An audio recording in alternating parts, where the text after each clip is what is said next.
ஆச்சி மசாலா. எந்த சமையலும் ருசி தேடும் ரகசியம். 20 ரூபாய். இந்த நீட் வினாத்தாள் கசிவு விவகாரம் போராட்டம் வரைக்கும் போய் இப்போ மத்திய கல்வி அமைச்சர் தர்மேந்திர பிரதான் அவர்கள் பதவி விலகிறது வரைக்கும் ராஜினாமா செய்கிறது வரைக்கும் கொண்டு வந்து விட்டுருக்கு. இந்த நிலையில் மத்திய அரசுடைய அடுத்த கட்ட நடவடிக்கையாக இந்த வினாத்தாள் கசிவுகளை விசாரிக்கிறதுக்கு மத்திய அரசு சிறப்பு பணிக்குழு அமைக்கவிருக்கு. இந்த வினாத்தாள் கசிவில் இதுக்கான காரணம் யார், இதற்கு பின்னாடி யார் யார் இருக்கா அப்படிங்கிறத விசாரிக்கக்கூடிய சிறப்பு பணிக்குழுவை மத்திய அரசு அமைக்கவிருக்கு. வினாத்தாள் கசிவு தடுப்பு மசோதாவில் இந்த தகவல் இடம்பெற்றிருக்கு. இது தொடர்பான விசாரணைகள் 2 மாதங்களுக்குள்ள முடிக்கப்படணும் அப்படின்னு தெரிவிக்கப்பட்டிருக்கு. இந்த வினாத்தாள் கசிவு வழக்கில் தினசரி அடிப்படையில் விசாரணையானது நடைபெறவிருக்கு.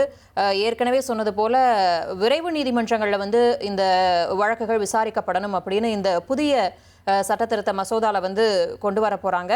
இந்த சூழலில் இது தொடர்பான வழக்கை விசாரிக்கிறதுக்கு சிறப்பு பணிக்குழுவையும் அமைக்கிறாங்க. மேல்முறையீடு, ஒருவேளை இந்த வழக்கில் மேல்முறையீடு செய்கிறாங்க அப்படிங்கிற பட்சத்தில் 3 மாதங்களுக்குள்ள விசாரணையை முடிக்கணும், இல்லைன்னா 2 மாதங்களுக்குள்ளே இந்த விசாரணையை முடிக்கணும் அப்படின்னு சொல்லி ஒரு உத்தரவு வேற பிறப்பிக்கப்பட்டிருக்கு. ஆச்சி மசாலா. எந்த சமையலும் ருசி தேடும் ரகசியம். 20 ரூபாய்.